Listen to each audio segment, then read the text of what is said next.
Magandang gabi po sa inyong lahat at narito na yung ating 8 p.m. update sa ating bagyong si Juan na may international name na Fung Wong. Makikita po natin as of 7 p.m. ang huling lokasyon ng mata ng bagyong Juan ay nasa 85 km east-southeast ng Baler, Aurora. So patungo na po ito sa lalawigan ng Aurora. At makikita nyo po malawak pa rin po yung sakop ng bagyo. Halos ang buong Luzon at Visayas ay naapektuhan nga ng bagyong Juan, maging ilang bahagi po ng northern part ng Mindanao. Ang lakas po nito bilang isang super typhoon ay nasa 185 kilometers per hour malapit sa gitna at pagbugso po na nasa 230 kilometers per hour. At kumikilos pahilagang kanluran, mabilis pa rin po sa 30 kilometers per hour. At sa pagkilos po nito, posible nga ngayong hating gabi or madaling araw po bukas ay tatama na yung mata ng bagyo dito sa may area ng Aurora. Makikita po natin, ito po yung ating latest na mga radar images mula po ito sa ating DAET radar. Makikita po ninyo, ito po yung sentro ng bagyo. Malawak din po itong sentro ng bagyo. Dumikit po ito yung eye wall. Ito pong gilid ng bagyo. Ito po yung may pinakamalakas na hangin. Napakadelikado po sa lugar na ito. At inaasahan nga natin na tatama po ito dito sa may bahagi ng Aurora. At narito yung ating latest track ng bagyong Juan. Makikita po natin kumilos po malapit dito sa may Polillo Islands. So nakalampas na po ng Polillo Islands yung gilid ng bagyong Juan at patungo na nga dito sa may bahagi ng central portion ng Aurora. Posible pong Baler or Kasiguran yung tatamaan po ng bagyo. So either po dun sa lugar na iyon, may posibilidad pa rin na medyo tumaas pa ng konti ang bagyo, mag-north pa to, pero napakalita po ng posibilidad na umabot pa siya ng Isabela. Kaya itong area na ng Aurora ang posibleng maging landfall po, yung unang magiging landfall ng bagyo, either tonight po or bukas ng madaling araw. Kikilos po yung bagyo, particular dito sa may Northern Luzon at lalabas po bukas ng umaga, posible po sa may katubigan ng Pangasinan or La Union or particular na pwede rin po dito sa may Lingayen Gulf. Makikita niyo po sa track natin, posible pa rin pumasok ng Philippine Area of Responsibility dahil lalabas po ito araw ng Martes. Pagdating po ng araw ng Huwebes, maaring or Miyerkules po or Huwebes ay muling papasok ng Philippine Area of Responsibility pero posibleng hindi na po masyadong makakaapekto ito sa ating bansa maliban na lamang sa extreme northern Luzon sa may area po ng Batanes.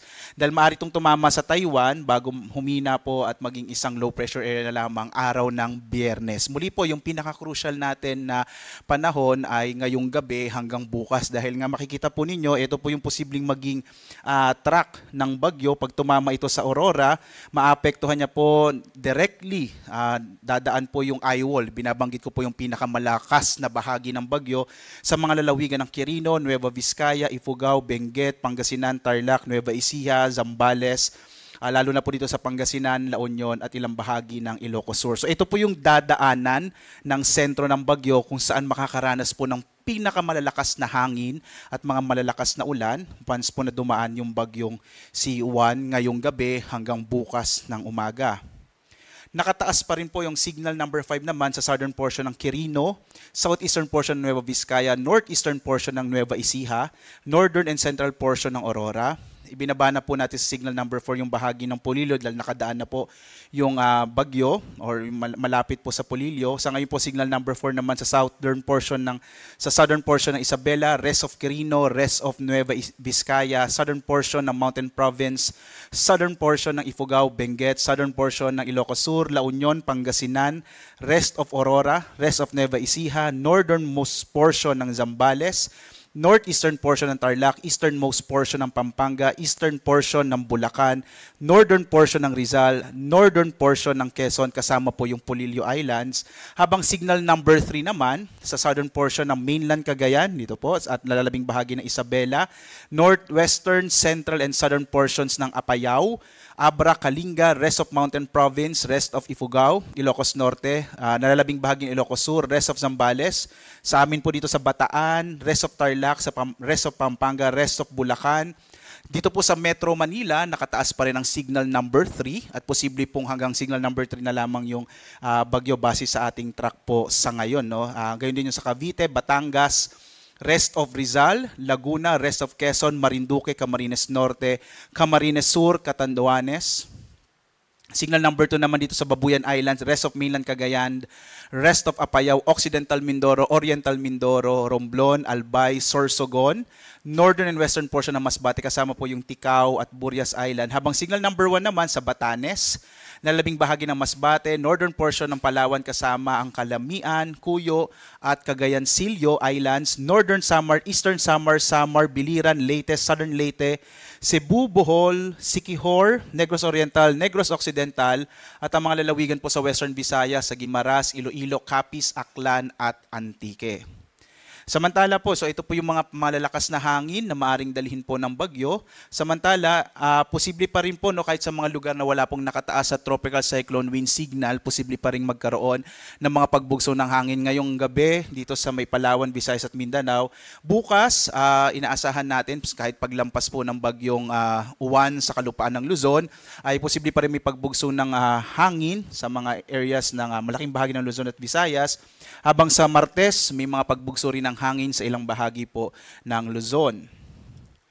Narito naman po yung mga lugar na makararanas naman ng mga malalakas po na pag-ulan. Halos malaking bahagi ng Luzon pa rin ay makararanas ng mahigit 100 milimetrong mga pag-ulan. Ibig sabihin po ng more than 100 millimeters sa mga pag-ulan ay maaring magdala ng mga pagbaha po. Lalong-lalo na po, no, particular na sa mga lugar na malapit po sa mga ilog at yung mga lugar po na nasa may gilid ng bundok, maaari din magkaroon ng mga landslides. Kaya po sana yung mga kababayan natin sa malaking bahagi ng Luzon, kung alam po ninyo na ang inyong lugar ay maaari pong bahain or maaari pong magkaroon ng mga landslide, nawa po kayo ay nasa mas safe na lugar na po sa mga sandaling ito. Bukas po hanggang Martes, posible pa rin na may mga pag-ulan sa malaking bahagi ng Luzon habang papalabas na nga ng Philippine Area of Responsibility ang bagyong Uwan. Samantala po, no, ito naman po yung ating storm surge o tinatawag na daluyong. Ito po yung paghampas ng malalaking alon sa baybay dagat dulot po ng papalapit na bagyo. At makikita po natin malaking bahagi ng mga baybay ng Luzon. Makakaranas po hanggang mahigit 3 metrong taas ng alon sa Albay, Aurora, Bataan, Batangas, Camarines Norte, Camarines Sur, Catanduanes, Ilocos Norte, Ilocos Sur, Isabela, La Union, Pangasinan, Quezon, Sorsogon, Zambales, Cagayan at Batanes. Samantala, hanggang 3 metrong taas ng alon naman sa iba pang bahagi ng Bataan, Batangas, Bulacan, Cavite, Marinduque, Masbate, dito po sa Manila Bay, sa Kamaynilaan, Pampanga, Quezon, Sorsogon, Antique, Palawan, Occidental Mindoro, Guimaras, ito pong Negros Occidental, Romblon, Oriental Mindoro, Aklan, Negros Oriental, habang hanggang 2 metrong taas ang alon naman dito sa Medinagat Islands, Surigao del Norte, Eastern Samar, Zamboanga del Sur, Zamboanga del Norte, at Northern Samar. Sa mga sandaling ito, sana po yung mga kababayan natin na nakatira dito sa mga baybay dagat ay nakalikas na po kayo, lalo't inaasahan nga natin ang malalaking daluyong na dala ng bagyong si Uwan. Narito naman po yung mga lugar kung saan po makikita nyo malaking bahagi po ng bansa ay meron po tayong nakataas na gale warning hanggang 14 na metrong taas ng alon sa gitna ng karagatan ang maaring maranasan. So sa mga lugar po, no, makikita nyo po malaking bahagi ng Luzon at ng Kabisayaan ay meron po tayong gale warning. Iwasan mo nang pumalaot sa mga bahagi ito, maging sa may silangang bahagi ng Mindanao dahil magiging maalon yung karagatan, dulot po ito ng bagyong si Juan.